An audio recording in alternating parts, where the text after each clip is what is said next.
गुरवे सर्वलोकानां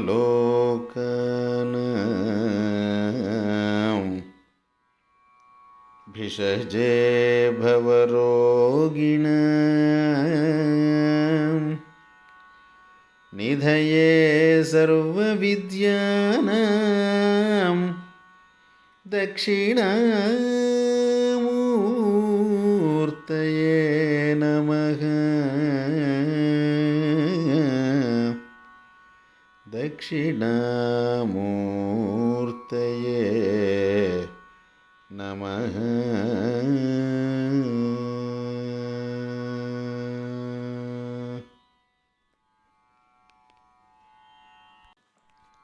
స్వభావం అంటే ఏమిటి?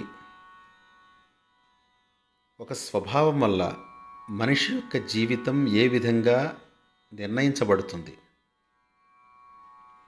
స్వభావానికి మార్పు ఉంటుందా ఉండదా అనే విషయాల్ని గురించి మనం తప్పనిసరిగా విచారించాలి. ఏ విషయాన్నైనా పరిశోధించడం ద్వారా దాని లోతులేమిటో మనకి తెలుస్తాయి. మనం జీవితంలో ప్రవర్తిస్తూ ఉంటాం. పరిశోధన లేకుండా ప్రవర్తిస్తే మనకి ప్రమాదాలే ఎక్కువగా ఎదురవుతూ ఉంటాయి.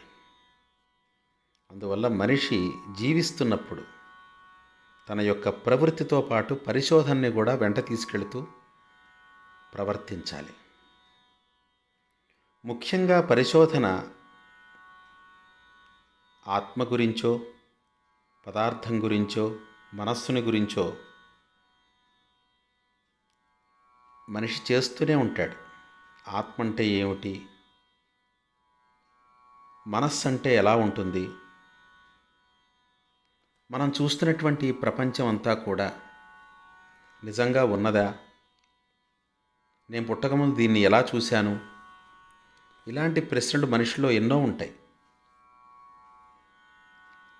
కానీ జీవితానికి ప్రధానంగా ఆలంబనమవుతున్నది స్వభావమే ఆలంబనమవుతోంది. ఆ స్వభావాన్ని బట్టే మనస్సు యొక్క స్వరూపం మారుతూ ఉంటుంది.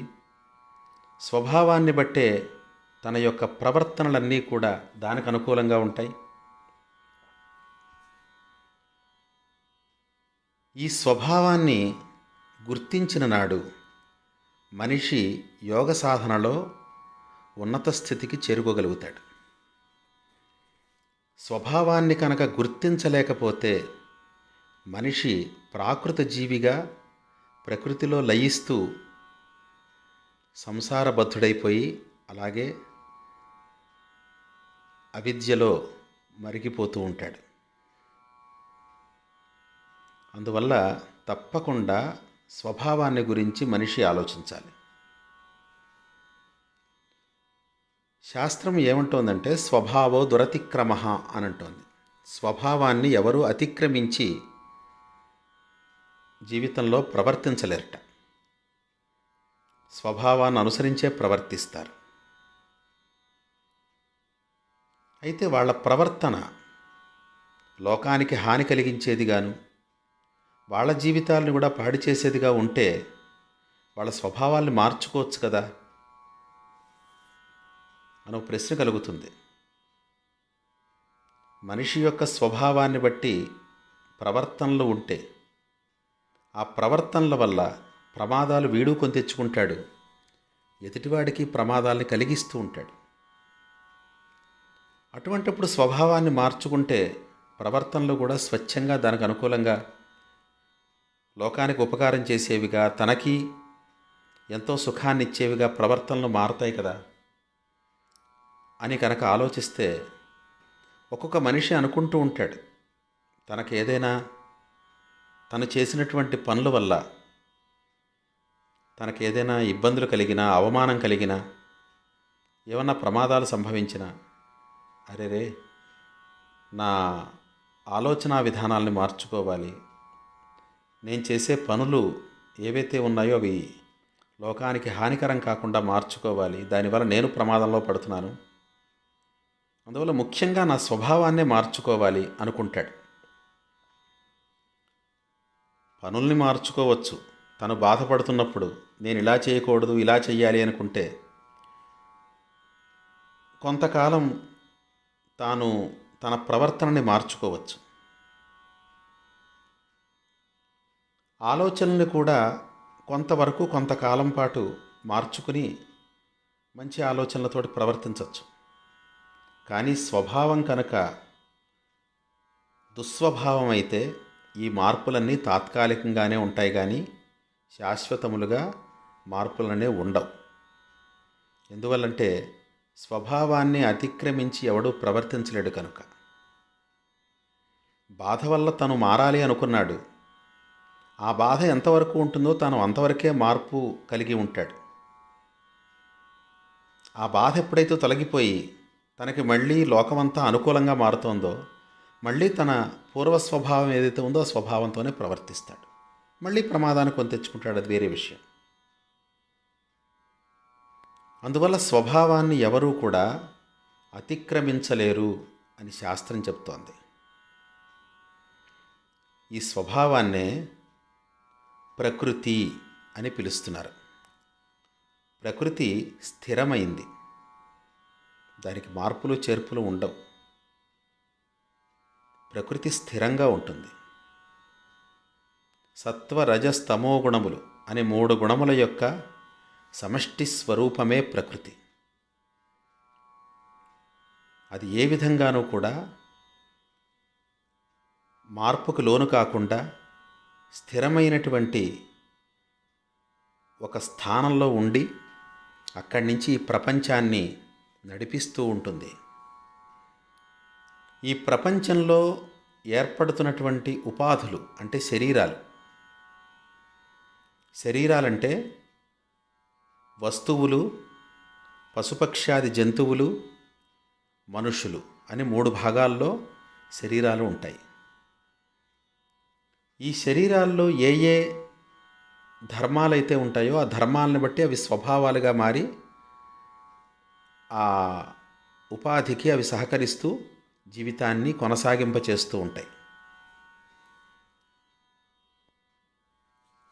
మనిషికి ఎలాగైతే స్వభావం ఉందో వస్తువుల్లో కూడా స్వభావం ఉంది. వస్తువులకి వస్తు స్వభావం, పశుపక్ష్యాదులకి వాటికి తగినటువంటి స్వభావములు. వస్తువులకు ఉండేటువంటి స్వభావం ఏదైతే ఉందో అది ఆ వస్తువు యొక్క ధర్మంగా చెప్పబడుతుంది. ఉదాహరణకి నిప్పు కాలుతూ ఉంటుంది. కాలడం, కాల్చడం అనేది నిప్పు యొక్క స్వభావం. అది స్థిరం, అది ఎప్పటికీ మారదు. అలాగే నీరు తడుపుతూ ఉంటుంది, అలాగే నీరు ప్రవహిస్తూ ఉంటుంది. అది దాని స్వభావం. ఆ స్వభావాన్ని ఎప్పుడూ మార్చుకోదది. ఒకవేళ నీరు ఘనీభవించినటువంటి ఆ నీరు, ఆ మంచు మళ్ళీ ప్రవాహాన్నే అపేక్షిస్తూ ఉంటుంది. అందువల్ల ఎప్పుడైతే కాస్త వేడి తగిలిందో అప్పుడు వెంటనే ఆ ఘనీభవించినటువంటి ఆ మంచు కాస్త మళ్ళీ నీరుగా ప్రవహిస్తూనే ఉంటుంది. దాని యొక్క స్వభావం అది. అలాగే దానికి లక్షణం అని కూడా చెప్తారు. లక్షణం అనైనా అనొచ్చు, స్వభావం అనైనా అనొచ్చు, ధర్మం అనైనా అనొచ్చు. వస్తు స్వభావాలు వస్తువులకి, పశుపక్ష్యాది జంతువులకు ఉండే స్వభావాలు వాటికి, మనుషులకు ఉండే స్వభావాలు మనుషులకి ఎప్పుడూ స్థిరములుగానే ఉంటాయి. అయితే వస్తువులకి పశుపక్ష్యాదులకి ఉండేటువంటి స్వభావాలు ప్రకృతికి అనుకూలంగా ఉంటాయి. కానీ మనిషికి ఉండేటువంటి స్వభావం ప్రకృతికి విరుద్ధంగా కూడా ఒక్కొక్కప్పుడు కొనసాగుతూ ఉంటుంది. ప్రకృతికి విరుద్ధంగా ఉంటే మనిషి రాక్షసుడుగా మారినట్టు. ప్రకృతికి అతీతంగా అంటే ప్రకృతికి ఉన్నతంగా కనుక ఉంటే తన స్వభావం, మనిషి మహర్షిగా మారినట్టు. ప్రకృతి కంటే ఉన్నతంగా తన స్వభావాన్ని మార్చుకునేవాడు యోగి. యోగ సాధనతో ఆ స్థితిని సాధించుకుంటాడు. ప్రకృతికి విరుద్ధంగా ప్రవర్తిస్తూ మనిషి రాక్షసుడుగా మారుతూ ఉంటాడు. అందువల్లే ఇతర ప్రాణులకి హాని కలిగిస్తూ, ఇతరుల్ని వంచిస్తూ, ఇతరుల యొక్క ద్రవ్యాల్ని దొంగిలిస్తూ జీవించడానికి ఇష్టపడుతూ ఉంటాడు వాడు. అది రాక్షస స్వభావం. అందువల్ల స్వభావాలు, వస్తు స్వభావాలు కానీ, పశుపక్షాదులకు ఉండే స్వభావాలు కానీ ప్రకృతికి ఎప్పుడూ అనుకూలంగానే ఉంటాయి. అవి మార్పు చెందకుండా ప్రకృతి నియమాలకి అనుగుణంగానే ప్రవర్తిస్తూ ఉంటాయి. జంతువుల్లో పులి తన స్వభావాన్ని మార్చుకోదు. పులి గడ్డి తిందు, ఆవు మాంసం తిందు. పులి ఒక జీవిని హింసించి చంపి తింటూ ఉంటుంది. ఆ పని ఒక చిన్న కుందేలు చెయ్యదు. కానీ మనిషి తన యొక్క స్వభావంతో ప్రవర్తిస్తున్నా కూడా ఒక్కొక్కప్పుడు దుస్వభావం గలవాడు మంచిగా మారుతాడు, మంచి స్వభావం గలవాడు ఒకప్పుడు చెడ్డగా మారుతుంటాడు. ఇదే ప్రకృతి విరుద్ధ చర్య. ప్రకృతి అనేది దుస్వభావంతో ఉంటుంది ఒకానొక మనిషిలో, కానీ వాడు మంచిగా మారి ఆ అవసరాన్ని తీర్చుకుంటూ ఉంటాడు. అవసరం కోసం మంచిగా మారుతూ ఉంటాడు. అందువల్లే శాస్త్రం మాట చెప్తోంది, ఈ లోకంలో స్వభావాన్ని మార్చుకోకుండా చక్కగా మంచిగా ప్రవర్తించేవాళ్ళు ఎవరు అనంటే ముగ్గురేట. మాతామిత్రం పితాచేతి స్వభావాత్ త్రితయం హితం కార్యకారణతశ్చాన్యే భవంతి హితబుద్ధయః. తల్లి, తండ్రి, స్నేహితుడు, ఈ ముగ్గురు కనుక మంచి స్వభావం గలవాళ్ళైతే వాళ్ళు తమ పిల్లల పట్ల ఎప్పుడూ చెడ్డ స్వభావం గలవాళ్ళుగా మారరు. అవసరాన్ని బట్టి కూడా మారరు వాళ్ళు. అయితే మిగిలిన వాళ్ళు అవసరాలని బట్టి, వాళ్ళకు ఉండేటువంటి అవసరాలని బట్టి దుస్వభావం గల వాళ్ళు సత్స్వభావం గల వాళ్ళుగా మారుతూ ఆ ప్రవర్తనతోటి వాళ్ళు సత్స్వభావం గల వాళ్ళుగా కనిపిస్తూ ఉంటారు. వాళ్ళ ప్రవర్తనలతో అలా చూపిస్తున్నారు కానీ వాస్తవానికి వాళ్ళ స్వభావం మాత్రం దుస్వభావమే. ఎందువల్ల అలా మంచి వాళ్ళలా ప్రవర్తిస్తున్నారు అంటే వీళ్ళ నుంచి వాళ్ళకి ఏదో ఒక పని, ఒక ప్రయోజనం సిద్ధించాలి, అందువల్ల అలా ప్రవర్తిస్తున్నారు. అందువల్ల వస్తువులకుండే స్వభావాలు స్థిరములుగా ఉంటాయి, పశుపక్షాదులకుండే స్వభావాలు స్థిరములుగా ఉంటాయి. కానీ మనిషి యొక్క స్వభావం మాత్రం అవసరాన్ని బట్టి, తనకు కావలసినటువంటి ప్రయోజనాన్ని బట్టి మారుతూ ఉంటుంది. అది ప్రవృత్తిలోనే మార్పు కానీ స్వభావంలో అయితే మార్పు ఉండదు. అందువల్లే లోకంలో మంచివాళ్ళని చెడ్డవాళ్ళం అనుకుంటాం, చెడ్డవాళ్ళని మంచివాళ్ళని అనుకుంటూ ఉంటాం. ఎందువల్ల అనుకుంటున్నాం? వాళ్ళ ప్రవర్తనని బట్టి ఎప్పుడూ మనిషి యొక్క స్వభావాన్ని అంచనా వేయకూడదు. అలా వేస్తే మనం ప్రమాదంలో పడినట్టే. కొంతమంది రాక్షసులు దేవతలుగా కనిపిస్తూ ఉంటారు. వాళ్ళు చాలా గొప్ప మహాభక్తులుగా కనిపిస్తూ ఉంటారు. ఈ భక్తిని ఎందుకు నటిస్తున్నారు వాళ్ళు? ప్రయోజనాన్ని సాధించుకోవడం కోసం. వాస్తవానికి వాడు రాక్షస స్వభావం గలవాడే. ఈ ప్రవర్తనతో వాడు దేవతాస్వరూపుడు, అవతార పురుషుడు అని కనుక అనుకున్నట్లయితే ఖచ్చితంగా మనం ప్రమాదానికి లోను కావాల్సి వస్తుంది. ప్రవర్తనల్ని బట్టి, బాహ్య వేషాలని బట్టి, పైకి మాట్లాడుతున్న వాళ్ళ మెత్తని మాటల్ని బట్టి వాడి స్వభావం మంచి స్వభావం అని మనం అంచనా వేయరాదు. ఒకానొక వ్యక్తి కఠినంగా ప్రవర్తిస్తున్నాడు, కఠినంగా మాట్లాడుతున్నాడు. మళ్ళీ రెండో క్షణంలోనే అరే రే, నేను నీ పట్ల కఠినంగా ప్రవర్తించాను, ఏమనుకోకు అని ఊరడిస్తున్నాడు. ఎందువల్ల కఠినంగా ప్రవర్తిస్తున్నాడు అనంటే తాను మంచిని కోరుతున్నాడు సమాజంలో. కానీ చూడంగానే ఇంత కఠినంగా ప్రవర్తించాడు కాబట్టి వీడు దుర్మార్గుడై ఉంటాడు అని మనం నిశ్చయించుకుంటాం. కానీ వాడు దుర్మార్గుడు కాడు. వాడి ప్రవర్తనలో దుస్వభావంతో కూడినటువంటి చర్య కనిపిస్తున్నా వాడి స్వభావం మాత్రం సత్స్వభావమే. అందువల్లే కాళిదాసు మాట అంటున్నారు, ద్వేష్యోపి సమ్మతశిష్టః తస్యార్థస్య యథౌషధం త్యాజ్యో దుష్టః ప్రియోప్యాసీత్ అంగుళీవోరగక్షత అని అన్నారు.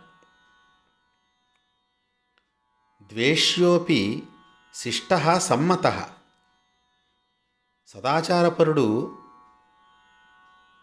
మంచి స్వభావం కలిగినటువంటి వ్యక్తి కఠినంగా ప్రవర్తిస్తున్నా ఆ కాఠిన్యం మనకి మందుగా మారుతుందే కానీ మనకది విషంగా మాత్రం మనకి హాని కలిగించదు. అందువల్ల వాడి కాఠిన్యాన్ని మందుగా మనం స్వీకరించి వాడిని సమ్మతించాలి అని అంటోంది నీతిశాస్త్రం. కాళిదాస వచనం ఇది. త్యాజ్యో దుష్టః ప్రియోప్యాసీత్, దుష్టః ప్రియోపి ఉరగక్షత అంగుళీవ త్యాజ్యః ఆసీత్. దుస్వభావం కలిగినటువంటి వ్యక్తి తన ప్రవర్తనని మంచి స్వభావం గలవానికి ఉన్నటువంటి ప్రవృత్తిగా మార్చుకుంటాడు. మెత్తగా మాట్లాడతాడు, మనకు అనుకూలంగా ప్రవర్తిస్తూ ఉంటాడు, వంగి వంగి దండాలు పెడుతూ ఉంటాడు. నీకన్నా ఇంకెవరు ఈ ప్రపంచంలో గొప్పవాళ్ళు లేరంటారు, నాకు నువ్వే ఆత్మీయుడివి అంటాడు. ఇలా రకరకాలైనటువంటి మాటలు మాట్లాడుతూ ఉంటాడు. ఆ మాటలు వింటుంటే ప్రతి మాట మనకి అమృతతుల్యంగా మనకు గోచరిస్తూ ఈ మనిషిని నేను వదలకోకూడదు అని అనిపిస్తూ ఉంటుంది. కానీ ఆ వ్యక్తే చివరికి ప్రమాదాన్ని కలిగిస్తూ ఉంటాడు. ఒక దుస్వభావం కలిగినటువంటి వ్యక్తి తన ప్రవర్తనలతోటి తన దుస్వభావాన్ని కప్పివేసుకుంటున్నాడు. అంత మాత్రం చేతన మనం స్వభావాన్ని పరిశీలించకుండా వాడి చేస్తున్న పనుల్ని, వాడి మాట్లాడుతున్న మాటల్ని పరిగణలోకి తీసుకుని వాడు గొప్పవాడు అని కనుక అనుకున్నట్లయితే మన జీవితాన్ని మనం నాశనం చేసుకున్నట్టే. వాడి స్వభావాన్ని ఎప్పుడైతే మనం గ్రహించి వీడు మాట్లాడే మాటల యొక్క తీయదనం వెనకాల విషం దాగి ఉంది అని కనుక మనం సుస్పష్టంగా తెలుసుకోగలిగినట్లయితే మనం మన జీవితాన్ని రక్షించుకున్న వాళ్ళవుతాం వాడి నుంచి. అందువల్లే పాము కాటు వేసినటువంటి వేలుని మనం వెంటనే నరికేస్తున్నాం. ఎందువల్ల? ఈ వేలు మన శరీరంలో భాగమైన పాము కాటుకు గురైంది కాబట్టి ఈ వేలు ద్వారా విషం మన శరీరంలోకి ప్రసరిస్తుంది కనుక ఆ అవకాశం మనం ఇవ్వకుండా దాన్ని తుంచేస్తున్నాం.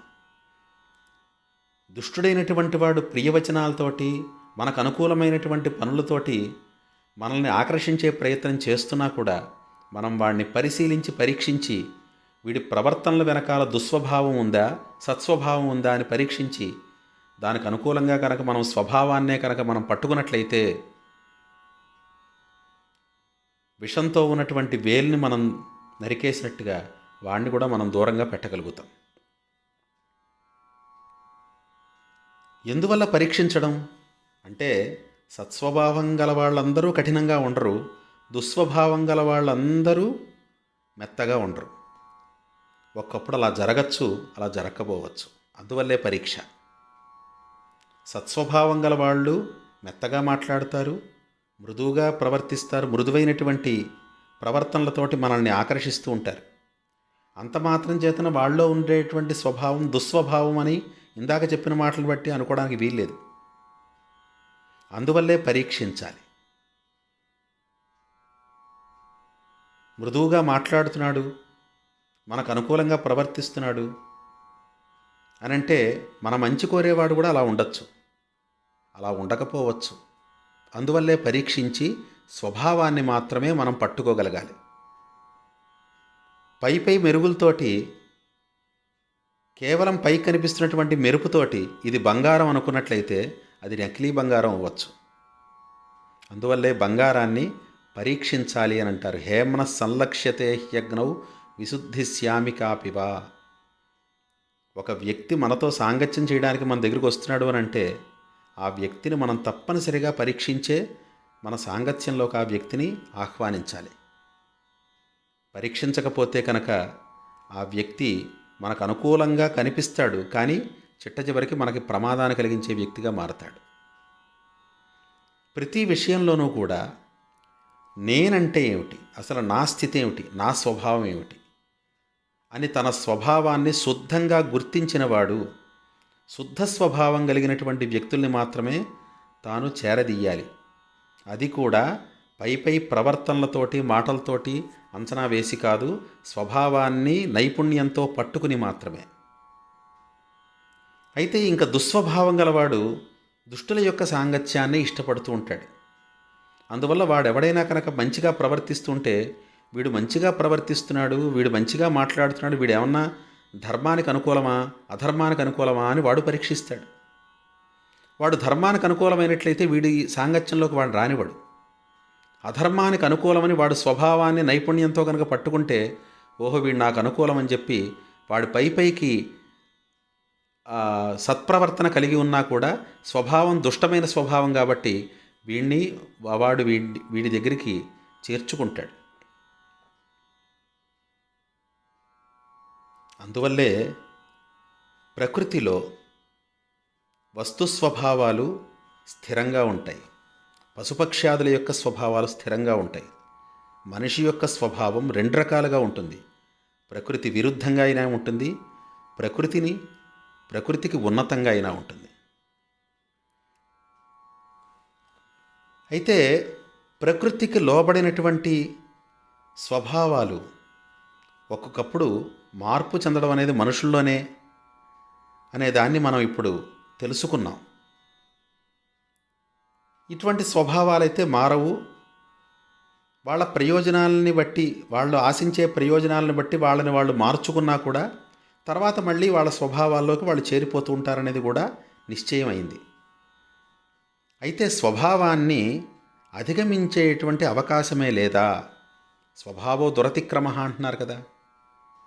అంటే ప్రకృతి కంటే ఉన్నతంగా తాను ఎదగాలి అని అనుకున్నప్పుడు మాత్రం తప్పనిసరిగా స్వభావాన్ని అధిగమించగలుగుతాడు. తన స్వభావం ఏదైనా సరే దానికంటే ఉన్నత స్థితికి వెళ్ళగలుగుతాడు. అది ఎలా సాధ్యమవుతుంది అనంటే, స్వభావం అనేది మనస్సుని అంటిపెట్టుకుని ఉంటుంది, శరీరాన్ని అంటిపెట్టుకుని ఉంటుంది. ఈ రెండింటినీ అంటిపెట్టుకున్నటువంటి స్వభావం మనిషి యొక్క జీవితాన్ని నిర్దేశిస్తూ ఉంటుంది. మనిషి మంచి పని చేయాలనుకున్నా చెయ్యలేడు దుస్వభావం గలవాడైతే. తాత్కాలికమైన మార్పుని సహిస్తుంది, కానీ దుస్వభావం శాశ్వతమైన మార్పుని సహించదు. అందువల్ల దుస్వభావం గలవాడు తాత్కాలికంగానే మంచివాడుగా ప్రవర్తించాలి, అది వాడి ప్రయోజనం సిద్ధించేంతవరకే. అయితే స్వభావం నియతం కాబట్టి సత్స్వభావం కలిగినటువంటి వ్యక్తి తన శరీరంలో ఆ స్వభావాన్ని పరిమితం చేసుకుని మనస్సు నుంచి ఆ స్వభావాన్ని దూరం చేసుకునే దిశగా యోగ సాధన చేస్తాడు.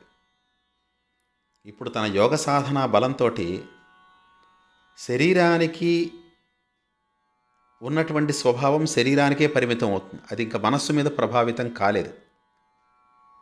అందువల్లే యోగసిద్ధిని సాధించిన వాడికి ఆకలి దప్పికలు ఉంటాయి, కానీ అన్నాన్ని కానీ నీటిని కానీ వాడు అపేక్షించడు, వాడు తీసుకోడు. శరీర ధర్మాలని వాడు గౌరవించడు. శరీరానికి మరణం ఉంటుంది, రోగం ఉంటుంది, కానీ ఆ రోగాల్ని మరణాన్ని ఆ యోగి గౌరవించడు, వాటిని పట్టించుకోడు. అందువల్లే వాడు మృత్యుంజయుడయ్యాడు. ఎలాగైతే ఆకలి దప్పికలనేవి శరీరానికే పరిమితములయ్యాయో అలాగే రోగములు కూడా శరీరానికే పరిమితములవుతాయి. అందువల్లే మహాయోగులకి రోగాలు వచ్చినా కూడా ఆ రోగాల్ని అధిగమించి వాళ్ళు విచారణలోనే నిమగ్నులై ఉంటారు. రోగబాధలన్నీ కూడా కేవలం శరీరానికే, అవి వాళ్ళని అంటవు. ఎలాగైతే రోగబాధలు శరీరానికే పరిమితములై వాళ్ళని అంటట్లేదో మరణం కూడా వాళ్ళని అంటదు. అందువల్లే ప్రకృతికి అతీత స్థితికి, ప్రకృతి కంటే ఉన్నత స్థితికి వాళ్ళు ఎదగగలిగారు. అలా ఎదగాలి అనంటే జ్ఞానము, యోగము, ఆ తర్వాత జీవన్ముక్తి, ఈ మూడిటి వల్ల మాత్రమే ఆ స్థితి సాధ్యమవుతుంది. లోకంలో చాలామంది చదువుకున్న వాళ్ళు ఉంటారు, శాస్త్రాలు చదివిన వాళ్ళు ఉంటారు, లేకపోతే తత్వాలని గురించి ఎన్నో రకాలుగా మాట్లాడేవాళ్ళు ఉంటారు, రకరకాలైనటువంటి విషయాల్ని చెప్తూ ఎదుటివాళ్ళ సమస్యల్ని పరిష్కరించేవాళ్ళు ఉంటారు. అంత మాత్రం చేతన వాళ్ళు యోగులు అని అనడానికి అవకాశం లేదు. ఎందువల్లంటే స్వభావాన్ని జయించిన వాడే యోగి అవుతాడు, కానీ స్వభావానికి లోబడి ప్రవర్తించేవాడు యోగి కాలేడు. వాడు మనిషి మాత్రమే. మనిషి మనీషిగా మారాలి. ఎలాగా అనంటే విద్యతోటి, శాస్త్రాధ్యయనం, అలాగే తత్వ విచారణ, పరిశోధన, వీటితోటి సత్య పరిశోధన, వీటితోటి మనిషి మనీషిగా మారతాడు. మనీషి మహర్షి అవుతాడు ఎప్పుడు అనంటే యోగ సాధనతోటి పూర్తిగా స్వభావాన్ని జయించినాడు. స్వభావం కేవలం శరీరానికే పరిమితం చేసుకుని చిత్తానికి ఎటువంటి స్వభావం అంటనివ్వకుండా చిత్తాన్ని నిర్మలంగా ఉంచుకునేటువంటి యోగి మాత్రమే స్వభావాన్ని జయించిన వాడవుతాడు. అటువంటి యోగి మహర్షిగా పిలువబడతాడు. అందువల్ల వస్తు స్వభావాలు, పశుపక్షాదులకు ఉండే స్వభావాలు ప్రకృతిని అనుసరించే ఉండడం అనేది సాధారణమైన విషయం. మనిషికి ఉండేటువంటి స్వభావాన్ని మనస్సుకు అంటనివ్వకుండా శరీరానికి మాత్రమే పరిమితం చేసి యోగ సాధనతో చిత్తాన్ని నిర్మలం చేసుకుని స్వభావాన్ని అధిగమించి ప్రకృతి కంటే అతీతమైన స్థితికి, ఉన్నతమైనటువంటి స్థితికి వెళ్ళగలగడం అనేది ఒక అసాధారణమైన విషయం. ఇది సాధారణమైన విషయం కాదు. అయితే ఇదే మనిషి ప్రకృతి విరుద్ధంగా కనుక ప్రవర్తిస్తే, తన స్వభావంతో ప్రకృతి విరుద్ధంగా అంటే స్వభావ విరుద్ధంగా తాను ప్రవర్తిస్తే ఇది సాధారణమా అసాధారణమా అంటే రెండూ కాదు. అదొక దుర్భేద్యమైనటువంటి విషయం. ఎవరూ దాన్ని భేదించలేరు. దుర్భేద్యమైన ఒక రాక్షస ప్రవృత్తికి సంబంధించిన విషయం, ప్రకృతి విధ్వంసకరమైనటువంటి విషయం అది. అందువల్ల మనిషి మనీషిగా మారడానికి విద్య సహకరిస్తోంది. ఆ మనీషి మహర్షిగా మారడానికి యోగ సాధన, జ్ఞాన సాధన అనేవి సహకరిస్తున్నాయి. అందువల్ల మనిషి మనిషిగా ఉండడం అనేది స్వభావానికి లోబడి ఉన్నవాడితోనే సమానం. మనిషి మనీషిగా మారడం అనేది స్వభావాన్ని జయించగలడు అని యోగ్యతని చూపించుకునేటువంటి పరిస్థితి. మనిషి మహర్షిగా మారడం అనేది ప్రకృతి కంటే అతీతమైన స్థితికి, అంటే ప్రకృతి కంటే ఉన్నతమైన స్థితికి ఎదిగాడు అన్నదానికి సూచన అన్నమాట. అది ఒక్క మనిషికి మాత్రమే ఆ అవకాశం ఉంది. ప్రకృతి విరుద్ధంగా అయినా ప్రవర్తించగలడు, ప్రకృతి కంటే ఉన్నతమైనటువంటి స్థితిలోకైనా తాను వెళ్ళగలడు. ఇప్పుడు మనం ప్రకృతి కంటే ఉన్నత స్థితికి వెళ్ళడానికి ప్రయత్నం చేయాలా? ప్రకృతిలోనే ఉంటూ ప్రకృతికి లోబడి ప్రకృతికి అనుకూలంగానే ప్రవర్తిస్తూ ఇలాగే కాలక్షేపం చేయాలా? లేదా ప్రకృతి విరుద్ధంగా మనం ప్రవర్తించాలా అనేటువంటి ప్రశ్నలకి సమాధానాలని మనం సరిగ్గా అన్వేషించి సరైనటువంటి సమాధానానికి అనుకూలమైనటువంటి ప్రవర్తనని మనం కలిగి ఉండాలి.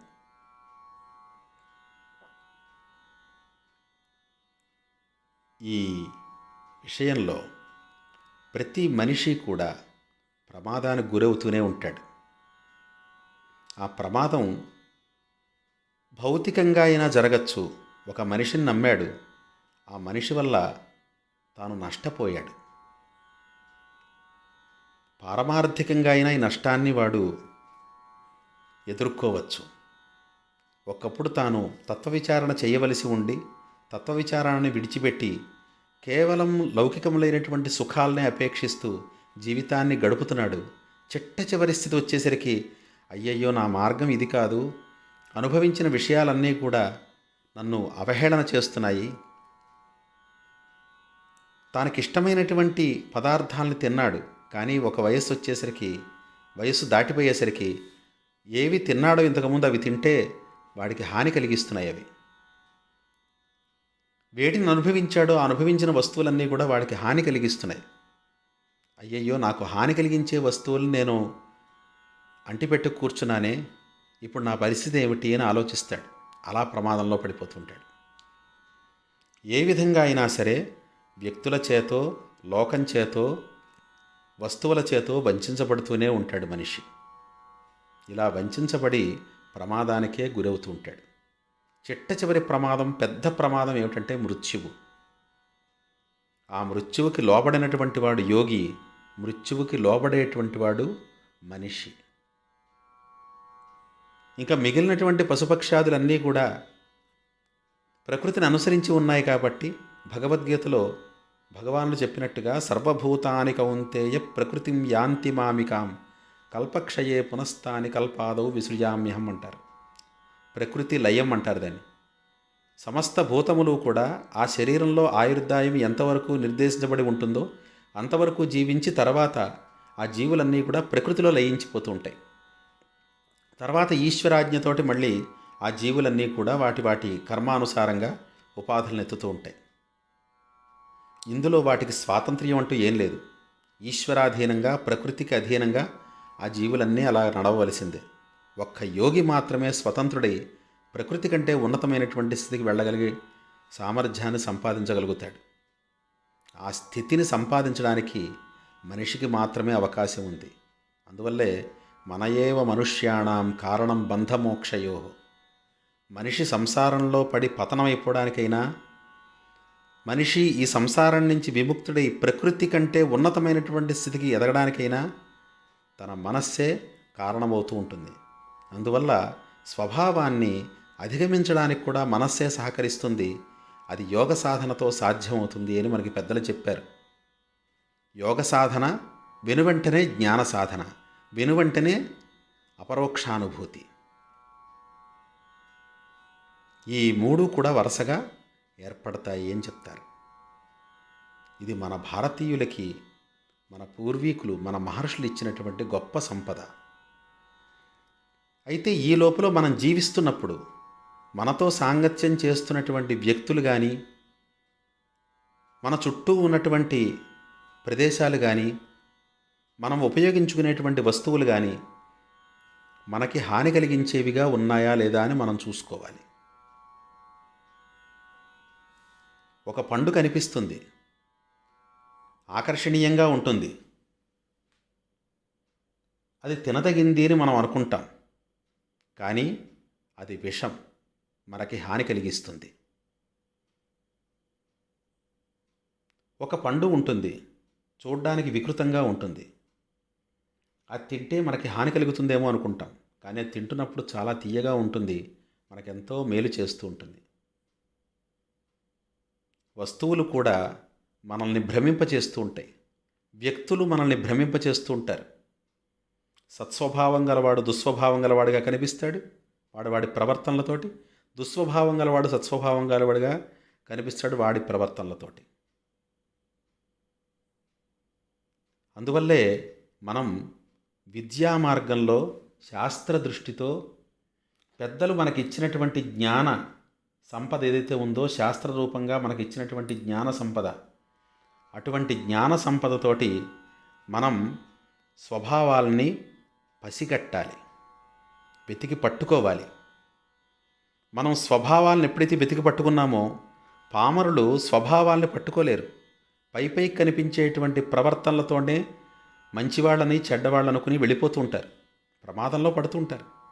కానీ ఆ స్థితి విద్యావంతుడికి ఉండదు, వివేకవంతుడికి ఉండదు, శాస్త్రాధ్యయనం చేసినటువంటి వ్యక్తికి ఉండదు. మన భారతీయ శాస్త్రాలన్నీ కూడా, ముఖ్యంగా నీతి శాస్త్రాలు ఏవైతే ఉన్నాయో అవన్నీ ఒక మనిషి యొక్క స్వభావాన్ని ఏ ఏ విధాలుగా మనం పసిగట్టచ్చు, వాటిని మనం ఏ విధంగా పట్టుకోవచ్చు అని తెలుపుడు చేశాయి. పిల్లలకి ఆ విషయాల్లో శిక్షణ కనుక ఇస్తే జీవితంలో ఎంత డబ్బు సంపాదించేవాడైనా ప్రమాదంలో పడక తప్పదు. జీవితంలో ఎన్ని దేశాలు తిరిగిన వాడైనా ప్రమాదంలో పడక తప్పదు. వాడు ప్రమాదాన్ని అధిగమించడానికి అధర్మ మార్గాన్ని ఎంచుకోవలసి వస్తుంది.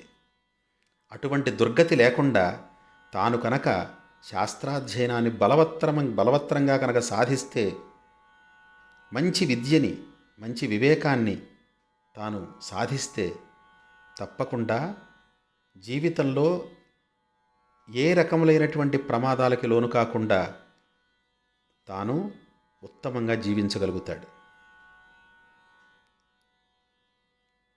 తన జీవితాన్ని పాడు చేసే సాంగత్యాలు 3: వస్తు సాంగత్యం, దేశ సాంగత్యం, వ్యక్తి సాంగత్యం. ఈ 3 సాంగత్యాల వల్ల మనిషి పాడైపోతూ ఉంటాడు.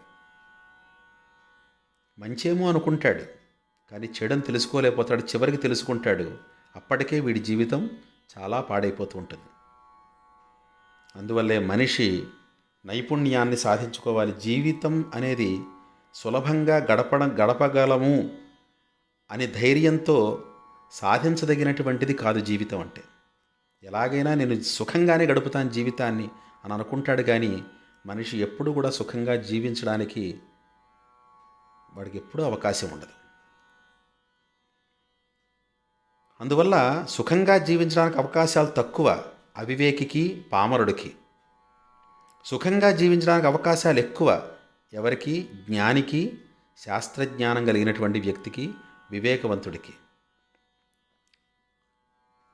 అందువల్ల మన మహర్షులు మనకిచ్చినటువంటి సంపదని, జ్ఞాన సంపదని, అవి శాస్త్ర రూపములుగా ఉన్నటువంటి సంపద, అటువంటి సంపదని మనం వినియోగించుకుంటూ మనం స్వభావాలని చక్కగా పసిగట్టి ఏ ఏ స్వభావాలతో ఎవరు ప్రవర్తిస్తున్నారో వాళ్ళని ఆయా విధాలుగా గుర్తిస్తూ వాళ్ళని ఆ స్థానాల్లోనే పెడుతూ మనం జీవితంలో నైపుణ్యంతో ముందరకు వెళ్ళాలి.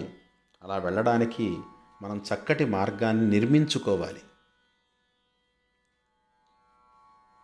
గొర్రె కసాయివాడినే నమ్ముతుంది అని లోకంలో ఒక నానుడి ఉంది. అలాగే తాను మంచివాడైనా కూడా మంచితనాన్ని గుర్తించలేకపోవడం అనేది ఒక లక్షణం తనలో. ఎందుకు గుర్తించలేకపోతున్నాడు అంటే విద్యాబలం లేదు, జ్ఞాన స్థితి లేదు, తత్వ విచారణ లేదు తనకి. కేవలం ఎవరో ఏదో మనకి కర్మల్ని నిర్దేశించారు, ఆ కర్మలు చేసుకుని వెళ్ళిపోదాం అనుకుంటున్నాడంతే. ఎవరో ఏదో కర్మ నిర్దేశిస్తాడు, నువ్వు ఈ పని చెయ్యి, నీకేదో మంచి జరుగుతుంది, ఆ పని చేసుకుంటూ వెళ్ళిపోతుంటాడు. విద్యని సాధించడం, జ్ఞానాన్ని పెంపొందించుకోవడం, లోకాన్ని విచారణ చేయడం, తత్వాన్ని విచారణ చేయడం అనేటువంటి అంశాలు వాడి దగ్గర ఉండవు. అలాంటి వ్యక్తి ఎప్పుడూ కూడా తాను మంచివాడైనా కూడా ప్రమాదాల్లోనే పడుతూ ఉంటాడు. అందువల్లే కాళిదాసు మాట అన్నారు, నయవిద్భిర్నవేరాజ్ఞి సతసచ్చోపదర్శితం పూర్వ ఏవాభవత్తత్ర తస్మిన్నాభవదుత్తరః అని అంటారు.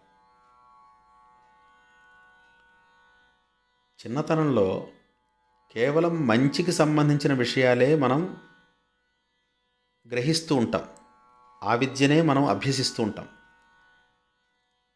అటువంటి విద్య బాగా బలంగా మనలో స్థిరపడిన తర్వాత ఈ లోకంలో ఉండే చెడు ఏ విధంగా ఉంటుంది అనేటువంటి అంశాన్ని కూడా పరిశీలించవలసి వస్తుంది. అది చిన్నతనంలో చేయదగిన పని కాదు.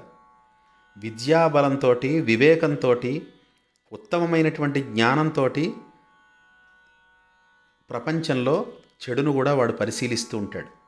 ఒకవేళ విద్యాబలం, వివేకం లేకుండా చెడుని పరిశీలించడానికి సిద్ధపడితే చెడుకి ఆకర్షించబడి ఆ చెడులో వీడు కూడా కలిసిపోతాడు. అందువల్లే విద్య, జ్ఞానము, అనుభవము అనేటువంటి వాటిని సాధనాలుగా, ఆయుధాలుగా చేసుకుని మనం లోకంలో ఉన్నటువంటి అసత్తుని, చెడుని మనం పరిశీలిస్తూ ఉండాలి. చెడుని పరిశీలించకపోతే మంచి యొక్క తత్వం ఏటో పూర్తిగా తెలియదు. కేవలం మంచినే తెలుసుకున్న వ్యక్తికి చెడంటే ఏమిటో తెలియకపోతే చెడు కూడా మంచిగానే కనిపిస్తూ ఉంటుంది వీడికి. అదో విలక్షణమైనటువంటి మంచేమో అనుకుంటాడు. అందువల్ల బాల్యంలో చేయదగిన పని కాదు. కానీ విద్యానుభవం వివేక సిద్ధి కలిగిన తర్వాత అసత్తును కూడా పరీక్షించాలి వాడు. అలా పరీక్షిస్తే చెడుని దూరంగా పెడతాడు, మంచిని స్వీకరించగలుగుతాడు. ఇది మన పూర్వీకులు, మన మహర్షులు మనకి నిర్దేశించినటువంటి మార్గం. ఈ మార్గంలోనే మనం ప్రవర్తిస్తే అన్ని విధాలుగా మనం మన జీవితంలో విజయాన్ని సాధించగలం. ఈ విధంగా స్వభావాన్ని గుర్తిస్తూ, స్వభావం మార్పు చెందనిది, ప్రాకృత జీవుడుగా ఉన్నటువంటి మనిషి ఎప్పుడూ కూడా తన స్వభావాన్ని మార్చుకోలేడు. తాను అప్రాకృత స్థితిలోకి వెళ్ళినప్పుడు, అంటే యోగ సాధనతోటి తన స్వభావాన్ని శరీరానికి మాత్రమే పరిమితం చేసుకుని చిత్తానికి ఉండేటువంటి నైర్మల్యాన్ని, సహజమైన నైర్మల్యాన్ని తాను నిలబెట్టుకుని అక్కడ ఈ శరీరానికి సంబంధించిన స్వభావాన్ని అక్కడ రానివ్వకుండా ఉంటే యోగ సాధనలో సిద్ధిని సాధించి తాను ఉన్నత స్థితికి ఎదగలుగుతాడు. వాడు అప్రాకృత స్థితిని పొందుతాడు. ఆ అప్రాకృత స్థితి సాధించడం అనేది కేవలం మనిషికి మాత్రమే సాధ్యమయ్యే విషయం.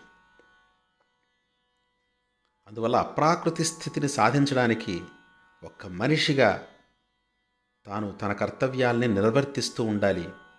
యోగం వైపు, జ్ఞానం వైపు దృష్టిని ఎక్కువగా ప్రసరింపచేస్తూ ఉపాసనా బలంతో తాను అప్రాకృత వ్యక్తిగా మారడానికి నిరంతరం కృషి చేస్తూ ఉండాలి.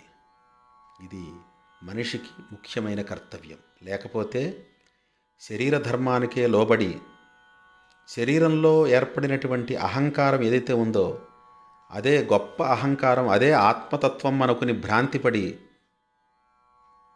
దాన్ని రక్షించుకుంటూ దానిచేతే వంచబడి చిట్ట చివరికి అధోగతి పాలైపోతాడు.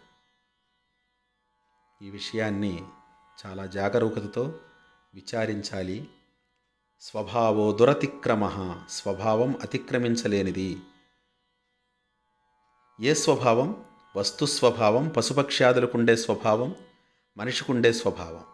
కానీ ఒక్క మనిషికి మాత్రం స్వభావాన్ని యోగ సాధనతోటి అధిగమించేటువంటి, స్వభావాన్ని అతిక్రమించేటువంటి విషయం మనిషి దగ్గర మాత్రమే ఉంది. అందువల్ల తాను అప్రాకృత జీవుడిగా అప్రాకృత స్థితిని సాధించేటువంటి ఒక విలక్షణమైనటువంటి వ్యక్తిగా మారడానికి ప్రయత్నం చెయ్యాలి అనేటువంటిది ఈ నా మాటల్లో ఉండేటువంటి సారాంశం. ఈ విషయాల్ని గ్రహిస్తూ ఇటువంటి విషయాలపై మరింత పరిశోధన చేస్తూ మనల్ని మనం మార్చుకోవాలి. మన స్థితి నుంచి ఇంకా ఉన్నత స్థితికి, అంటే మనిషి అనేటువంటి ఈ స్థితి నుంచి మనీషి అనే స్థితికి ఎదగాలి. మనీషి అనేటువంటి స్థితి నుంచి మహర్షి అనేటువంటి స్థితికి ఎదగాలి అని కోరుతూ అందరికీ కూడా జ్ఞానము, యోగము సులభతరం కావాలి అని, అందరూ ఆ దిశగా శ్రేష్టమైన ప్రయత్నాలు చేయాలి అని ఆశిస్తూ, ముఖ్యంగా మన భారతీయులకు ఉండేటువంటి విజ్ఞానం, మన భారతీయులకు ఉండేటువంటి మహర్షుల యొక్క వాక్కులు ఇంకా ఎవరికీ లేవు. ఇంత విజ్ఞానం కానీ, ఇంత వాక్ సంపద కానీ, అది మన సంపద, మన ధనం. దాన్ని మనం జాగ్రత్తగా ఆలోచించి మనం ఉన్నత స్థితికి వెళ్ళడానికి మనం చేస్తున్నటువంటి ప్రస్తుత ప్రయత్నం కన్నా కూడా మరింత దృఢతరమైనటువంటి ప్రయత్నం చేసి చక్కని గురువుల్ని ఆశ్రయించి జ్ఞానాన్ని సంపాదిస్తూ మనల్ని అప్రాకృత స్థితికి తీసుకెళ్ళేట్టుగా, మనల్ని మనం అప్రాకృత స్థితిని పెంపొందించుకునేట్టుగా ప్రయత్నం చెయ్యాలి. శుభమస్తు. శ్రేయో భూయాత్. మీ యనమండ శ్రీనివాస శర్మ.